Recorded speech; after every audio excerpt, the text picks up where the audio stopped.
What is going on, everybody? Welcome to the Lore Reloaded. I am your lore master of the night, James. Always happy to be here with you, fun, favorite people. All of my just favoritist people in the world. I am having a refreshment, and I think we are going to have some fun today. If you're watching this video on demand, you know exactly what's about to happen.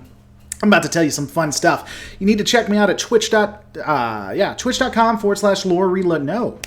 Twitter.com/lore reloaded. You need to check me out on Twitter. Come on, we have all kinds of conversations. If anything happens here, it'll definitely be there. We'll need to check it out. That is my dog in the background because there are fireworks going off and he thinks that the world is ending. With that out of the way, let's talk to a couple people. We got Kurt. What's going on, Kurt? We got Captain Jesse1, Haynard Tim, Christopher Gibbs, Nick Tram, Kurt, as I said beforehand. We got Method12321. Haynard Tim. Hey guys, we can get started. Haynard Tim is here. Spudzilla made it today. Thank God. I was really worried. I was like, man, is Spudzilla going to be here today? But Spudzilla _ actually arrived. A lot of you guys are wondering who Benjamin Maxwell is. What the hell is going on? Benjamin Maxwell would be the wonderful gentleman in The Wounded who decided that the Cardassian wars weren't over, that the Cardassians are secretly attempting to build up forces so that they can attack Federation space, attack Starfleet. And so he went on what is effectively a murder spree to try to convince Captain Jean-Luc Picard that there was a war brewing and that Starfleet should go back to war. Aurora Yos Phelim, is there a way to super chat on the YouTube app for Android or just on PC? I think it's just on PC, unfortunately. If there is, no, actually I can do it from my Android app. All you gotta do is go when you're about to comment, and there should be a little button that looks like it's a $sign. Click on that and you can do it that way. Kurt, I was thinking of the person who tried to take over the Federation. Guess I was wrong. That would be Leighton. Now, let's go ahead and talk about Maxwell. Let's talk about his history a little bit, and let's just get into it and see if what he did was justified. And so basically, Maxwell served during the Cardassian border wars. He was well-liked, well-noted, got a ton of accolades and medals for his work and the defense of Federation and Starfleet space. He lost his family during the attack of Cetek, what was it, Cetek 2 or Cetek 3? I'm sure I'm also saying it wrong and somebody's going to jump, that's not how you say it. That's not how you say it, good sir. That's not how it's said. I'm sorry, Setlik. Setlik 3. During that time, it didn't seem to impact him at all. And then he continued on with the war. The war ended. He continued command and all of a sudden started killing Cardassians. Killed them like it was hot. Ultimately, he would have the Enterprise go on a goose chase where he would go after Cardassian ships and then go after transports. It would come down to once the Enterprise caught up with him, he pretended like he was going to do what they said and then ultimately tried to run and took them again to another transport, at which he told the Enterprise to scan it. You couldn't scan the transport because they were using some kind of tech that prevented you from doing so, and ultimately was put up against a wall and surrendered. In the end of that episode, Picard admits that most likely that they were weapons, that if he had done what Maxwell wanted, they would be going to war. It's an interesting episode for a couple of reasons. One of the reasons is how Picard betrays everything that he stands for. Ronnie Jackson 2018, how you doing? Good to see you. He betrays literally everything that he stood for. He hides the fact that the Cardassians were building up for a war to prevent a war. And so Picard betrays everything he was. Maxwell kills a ton of people to prove a point. And ultimately, from what we gather, the Cardassians backed off after they had been caught.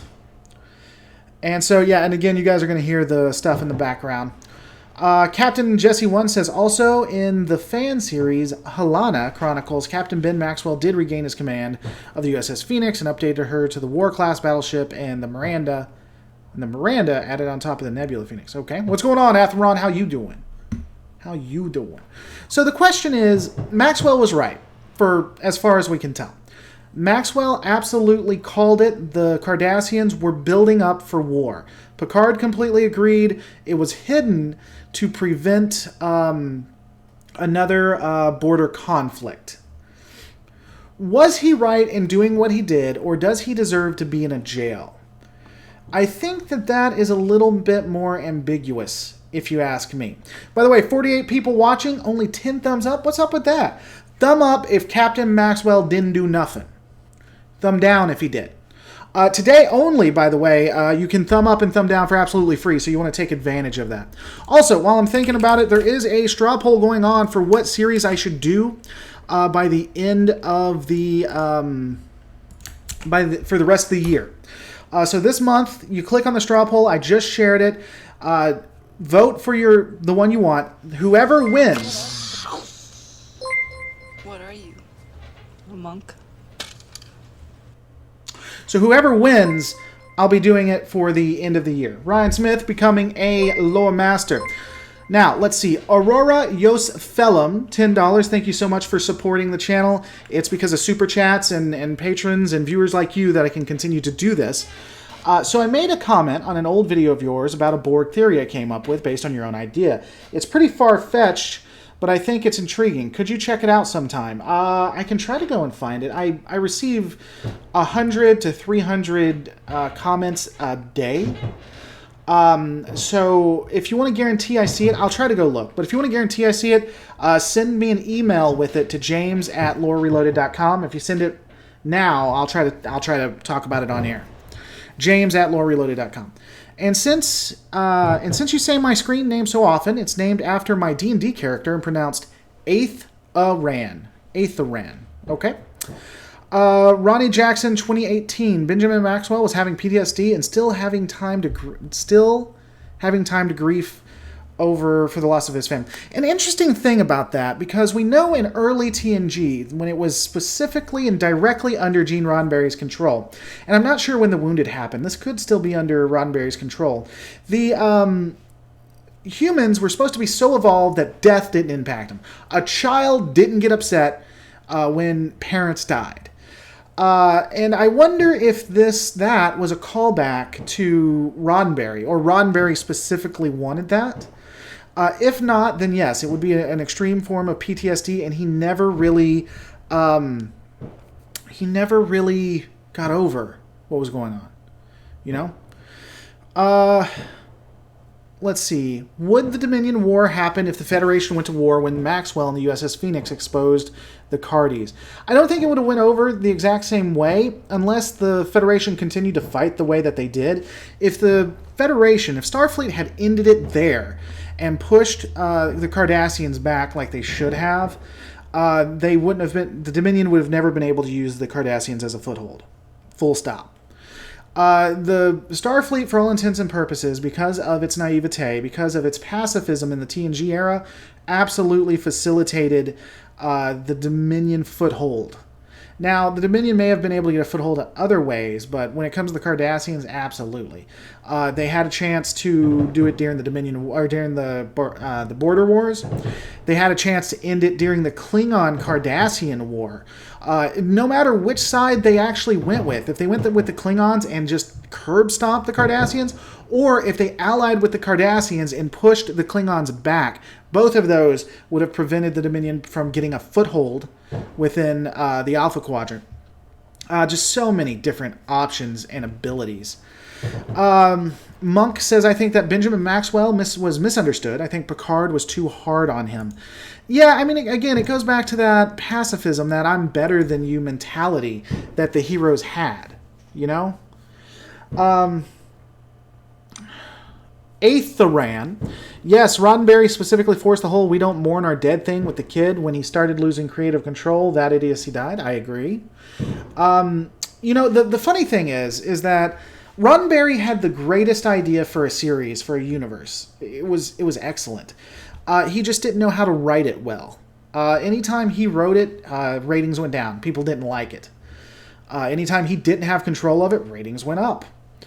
The Dominion War would happen regardless, but the Cardis wouldn't be as big of a player. No, there would. I didn't say that it wouldn't have stopped. What I said is that the Dominion wouldn't have had a foothold. They wouldn't have gotten a foothold through the Cardassians. Eric Johnson says, totally agree. The Fed should have increased security and monitored the Cardassians. I agree.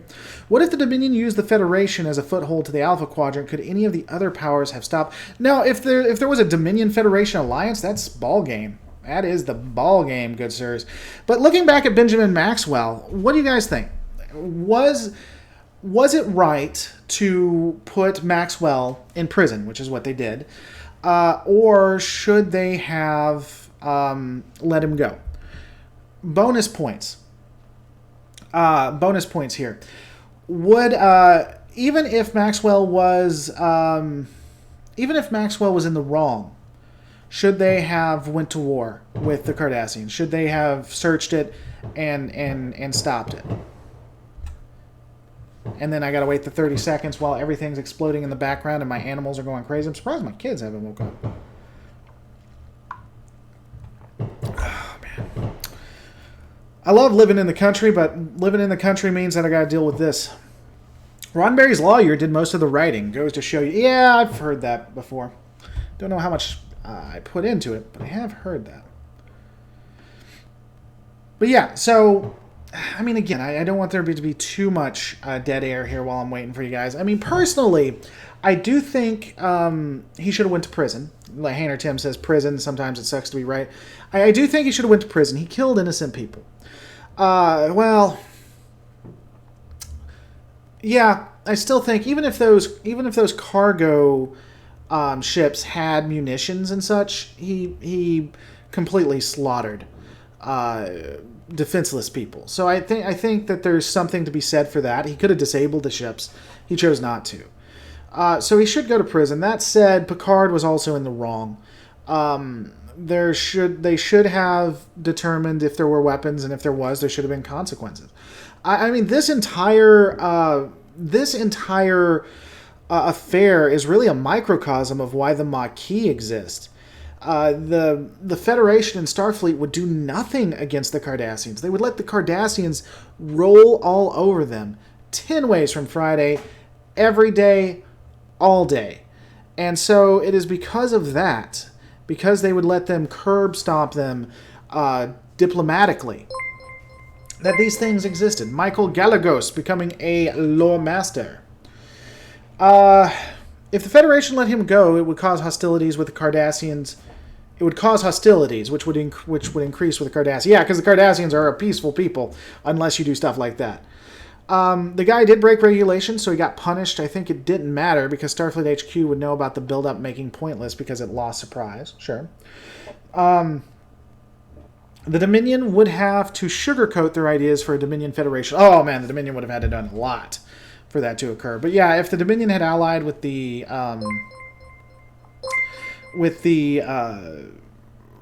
Federation, that would have been in.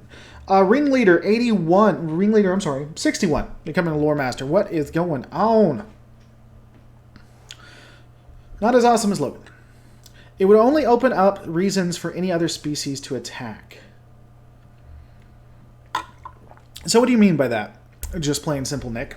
Walk me through that. It would just open up reasons for any other species to attack. Are you talking about invading Cardassia once Cardassia was shown to be the aggressor? 64 people watching, only 25 thumbs up. What is going on? Hit that button. By the way, guys, if you do like this, I know I make light of it and stuff, but if you do like the channel, please continue to watch it and to also hit the thumbs up or the thumbs down. I don't really care which. It sincerely helps the channel more than you know, because it tells Google that you like it, and it shares it with more people. So it's a little thing that honestly does a ton of good for the channel. The bad thing about trying to appease everyone, someone's going to be disappointed. That is true. Romulans are always interested in attacking the Federation. Okay. Sure. Cardassians are masters of the real politic, very pragmatic, unlike the Federation.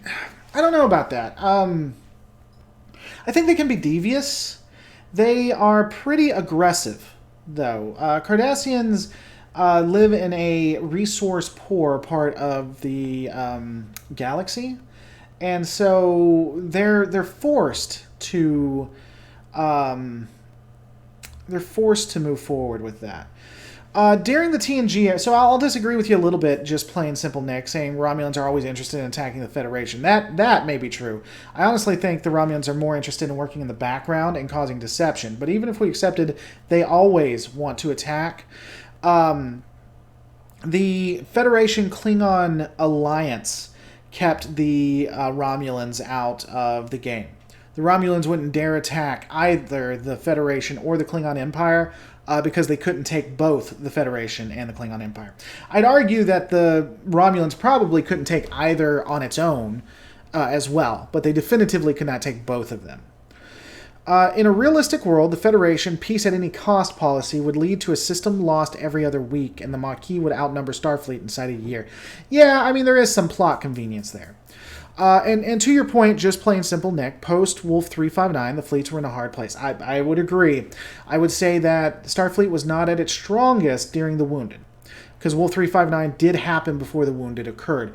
That said, Cardassian technology was very, very inferior at this point when you look at the comparisons within the episode itself. Just as something to consider, two Galore, or Galore, you guys get upset because I say it wrong, which whatever, ships took on a Nebula-class ship with the ability to bypass the Nebula-class's ship's shields. For all intents and purposes, the Phoenix had absolutely no shields and completely destroyed the two ships. The only thing that stood a chance was a Keldon class, and that wasn't even available at the time. The United Federation of Planets needs a remade Counselor Corps, and Maxwell should have been psych-centered until stabilized enough to serve again. Then he shouldn't be anywhere near Cardassian space. I would agree, but again, going back to the naivete that is Starfleet and the Federation. Hayner Tim, Starship captains have a lot of leeway, especially with first contact, but butting heads with a former enemy was beyond his authority unless Starfleet wanted him to, or Section 31. Sure. Yeah, I mean, the Federation, even well into Deep Space Nine, was peace at all costs, was uncomfortable peace, was something we don't want but we're willing to deal with. Please, oh God, let's not fight. And that got a lot of people killed. Even the great Benjamin Sisko touted that line for the longest time. At Lore Reloaded, the Cardassian joined the Dominion to not take DS9 as well as gain a foothold on the Cardassian space. The Cardassians joined the Dominion to not take DS9. Okay, Ronnie, can you rephrase that? Because that doesn't make any sense to me. Klingons are notorious for not keeping their promises and breaking their word when they don't get what they want. Okay. My favorite historical comparison, Star Trek 4, Star Trek 6. Man, I hate numerals. My favorite historical comparison, Star Trek 6, a Klingon general quotes Nazi policy, we need breathing room, and Starfleet Command still wants peace with his people. Was that in Star Trek 6? Are you sure about that? Was that Undiscovered Country? Star Trek 6 wasn't Undiscovered Country, was it? What is Star Trek 6? Star Trek 6. That was Undiscovered Country. Okay. Yeah, I love the conversation piece in that too. When they were all having meals and he had Kirk there, and yeah, he points out he says he points out that it's Hitler, which is funny because no one should know who Hitler is in that during that time. I mean, that's ancient history by their point. Even a 80-plus-year-old Constellation class star cruisers are more than a match for any Cardassian ship before the Dominion War. I would say up until probably Season 1 or Season 2 of Deep Space Nine. And then at that point, the Galore or the Galore and the Keldons were a match. They were upgraded enough. But before that, absolutely. The Cardassians were of no threat. The only thing that the Cardassians threatened was Bajorans. Vernon Lazaro becoming a lore master. You think the peace at all costs thing was a reaction to a long, brutal war, but I'm pretty sure it's the end of the Cold War. Yeah, there wasn't any long, brutal war when we had the peace at all costs in The Next Generation. We had just come out of the original series, which was just a prolonged Cold War. Now, before that, if we accept Discovery as canon, there was a horrific war that the Starfleet almost completely lost. But I would argue that would militarize Starfleet, not demilitarize them.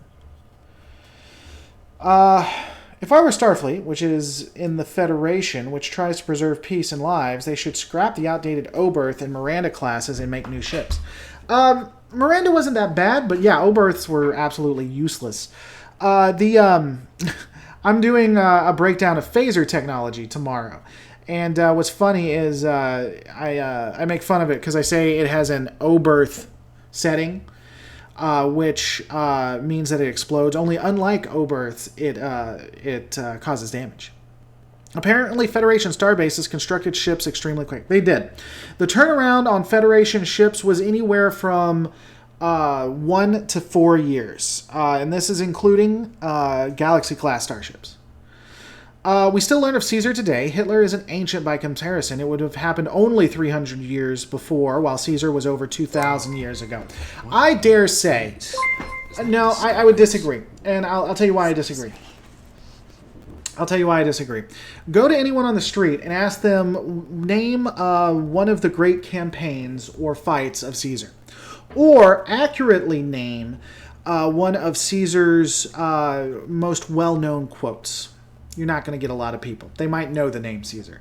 And I would also state that depending on the culture would be depending on who knows Caesar.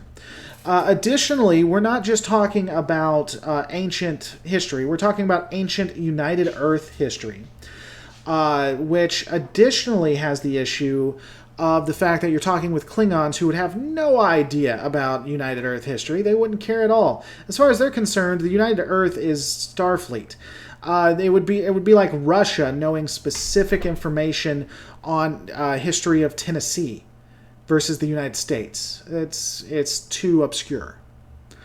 I mean, I would even argue humans remembering Hitler. Hitler was nothing compared to what Khan did, or past Khan.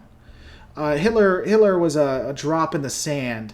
When you look at the nuclear fallout, when you look at the nuclear wars, it was pretty horrific in the Star Trek timeline.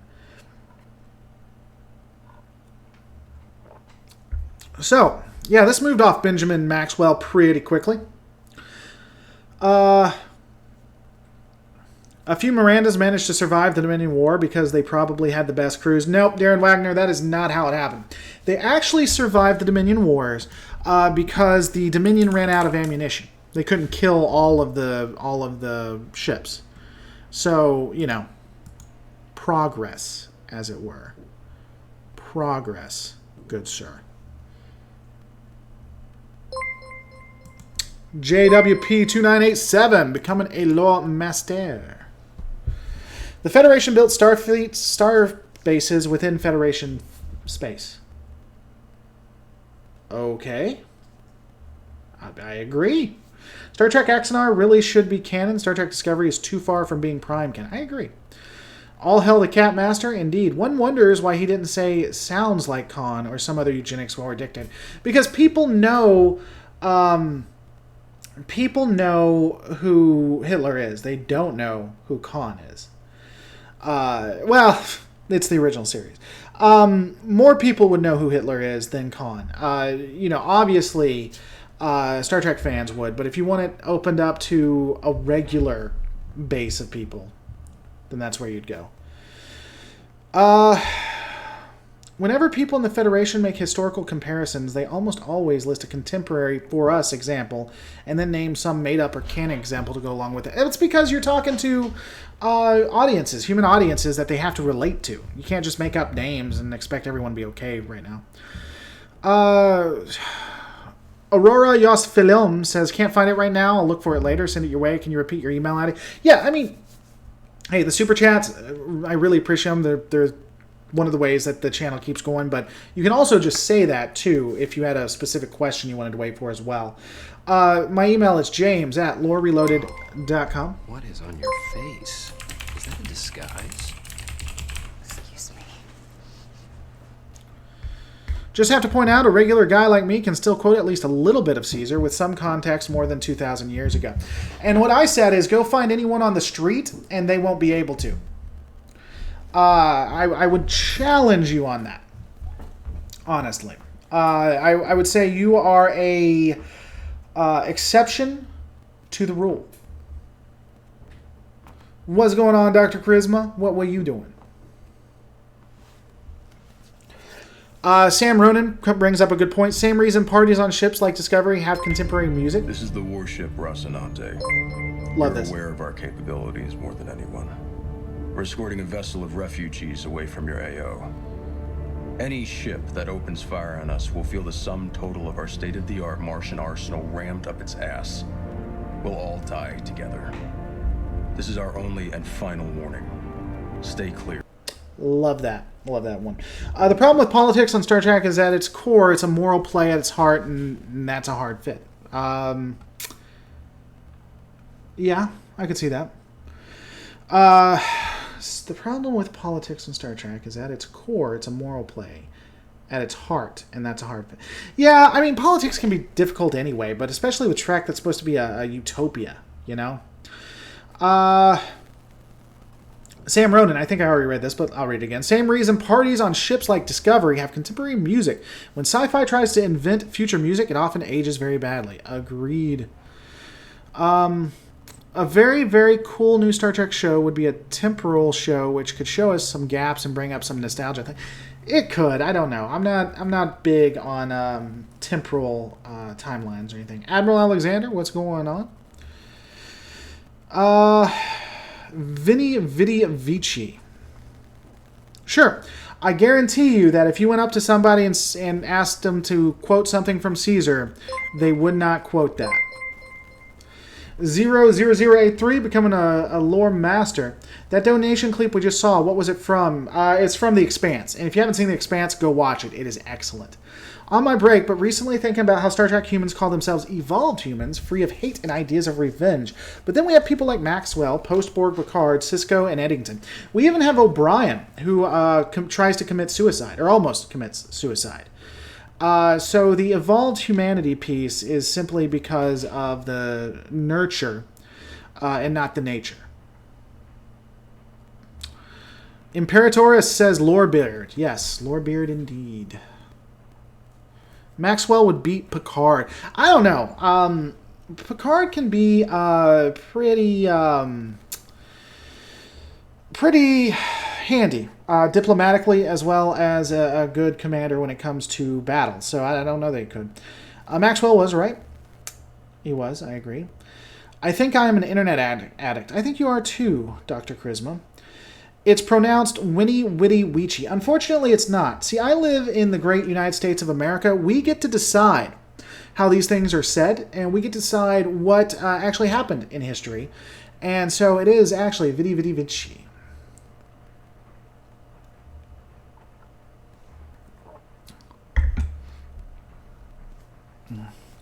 They'd all lose to Dank Invader. They would. They would. O'Brien was racist towards Cardassians. He was. I mean, so yeah, we talk about evolved humans and everything like that, but obviously there were issues and they weren't what they claimed to be. I mean, look how they treated women in the original series for sure, but in the Next Generation as well. So honestly, that is just the way it goes. By the way, guys, I may have be imbibing a little bit, so I'm sure you can't tell. Honestly, I don't think that Maxwell is that bad of a guy, and I actually think that he shouldn't get a bad sentence due to the Cardassians being untrustworthy. They are untrustworthy, but they're also,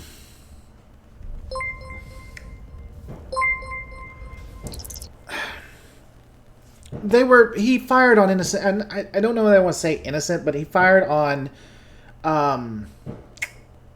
defenseless people, and that can't be allowed. Not for Starfleet, at least. What is my dream crossover? I don't know. My dream crossover. I have to think on that, honestly. I'm not a huge fan of crossovers. I know that's something that's really, really popular, but I'm not just a huge fan. I'll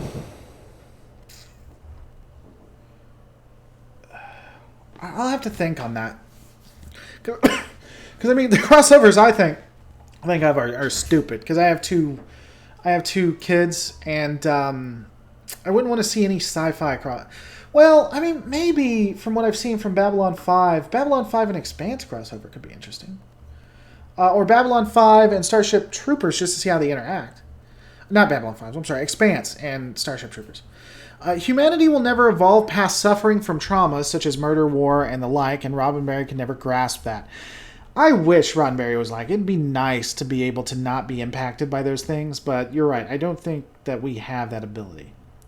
Would Jellicoe have boarded the Cardassians? Absolutely, they would have been at war. For sure. Just remember the rules. Nothing that can get you drunk or high online with YouTube. Why, of course not, good sir. Why, of course not. This is juice. I think getting drunk online isn't actually a big deal, especially when you look at the drunken peasants and other things. But definitely when it comes to illegal drugs. But I'm not doing either, so I don't have to worry about that. Alloy Reloaded. Other than children, 82% of Cardassians, especially the males, have killed at least 5 people in their lifetime. And that means... Okay, well, first off, I'd love the canon resource for that, but what does that mean to me exactly? Can hear the police in your background. Yeah. Yeah. We're actually live in a really good neighborhood. I live in the country, but there's a station, and it probably wasn't police. It was probably EMTs or an ambulance, because there's a station that's about a mile down to get to the country a lot faster. So Garrick is awesome. Favorite DS9. I like Garrick. What is a recommendation for that to watch? I don't know. My channel. If you ask, I'm a Garrick fan by far. I am as well. I like Garrick. We need to put Garrick on trial, though. I think he did a lot of bad things, but I like him too. YouTube can bite us if all a 33-year-old like you or I can sip a beer during it. Man, they took my channel down for absolutely no reason. I don't know if you were here during that time, Atheron, but 2 months ago, a bot just took my channel down, just for the hell of it. It took me 4 days to get it back. It's time for Laura to switch to synthahol. I'm just drinking juice. Y'all need to relax. Alright, guys. We'll probably be in it a little quick. These have been a little bit earlier. I intend to do like 2-hour ones. Getting back to that. But I've had a lot of things come up. Some really good things. Really good influences for me. But, you know, I'm still going through some of that negative stuff too. So... a battle between Picard and Maxwell. I bet my money on Maxwell. Anyone would say Picard, but Maxwell had much more battle experience. I disagree. I think Picard was pretty... And it depends on what. Picard is a hell of a diplomat. He's really good. Honestly, I don't know if the Phoenix variant Nebula with great tactical expertise could withstand the firepower of the Galaxy class. Yeah, unless Riker was in command. Yeah, the Galaxy would have destroyed the Phoenix. The Phoenix was a weak... That variant, at the minimum, was a weak as hell ship. Do you think Starfleet released Maxwell considering how bad the war was going? They had a shortage, so I wouldn't have been surprised, but it would have taken into the Dominion War. What's going on, Michael Leith? Garrick will cut some backroom deal to get out of court. He would. Favorite supporting character? I was a fan of Worf's wife. Favorite supporting character? Huh. In TNG or all of the series?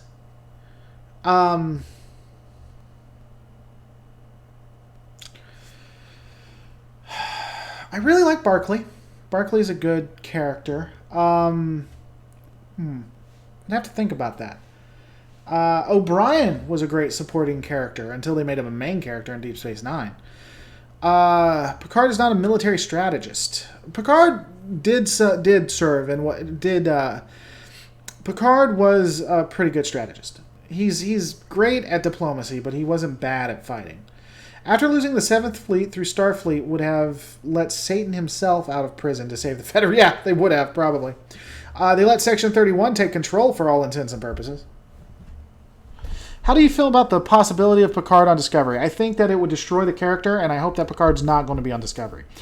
He should be on one of the 4 shows, but I remember what Sisko did to bring the Romulans into... Remember what the Sisko did? Yes, I remember what Sisko did to bring the Romulans into the war. Atheron, have some of the greatest juice on you. I shall, sir. I shall take that, and I shall enjoy it. Yeah, guys, I can't talk about it now, and I don't know... I hope it continues. There's... What are you? A monk? Let me say this. Do I have any thoughts on Garth of Izar? I love Garth of Izar as of Axanar. The way Axanar did it, I hope they do that. There's something very, very cool and really good. Talk to you later, Lore Actual, going on in my life. And I don't know that that's going to continue or what's occurring or what the future holds, but hopefully... because it's been a really rough couple of months. Hopefully I can talk about it at a later point, and I hopefully I can let you guys know about it later. But I appreciate you guys asking about it, and I'm really I think it's going to be a good thing if it continues. All right, guys, thanks so much for watching. I might do a live show tomorrow. It's very unlikely. I am doing an episode. I know it's the 4th of July, and for those in the United States, so happy 4th of July, but please watch the video. It's going to be on Phaser Technology. It is a Patreon request. Guys, if you would consider becoming a patron at patreon.com/Lore Reloaded, it is, if you like my videos, you like what I do, and you want me to expand, and you want me to take risks, the only way I can do that is to be less reliant on YouTube and on Google. And the only way to do that is through Super Chats and through Patreon. So please consider that, patreon.com/Lore Reloaded. Thanks so much for watching. Don't forget to rate, subscribe, and comment. Guys, I'm going to see you on the next. What's the word I'm about to use?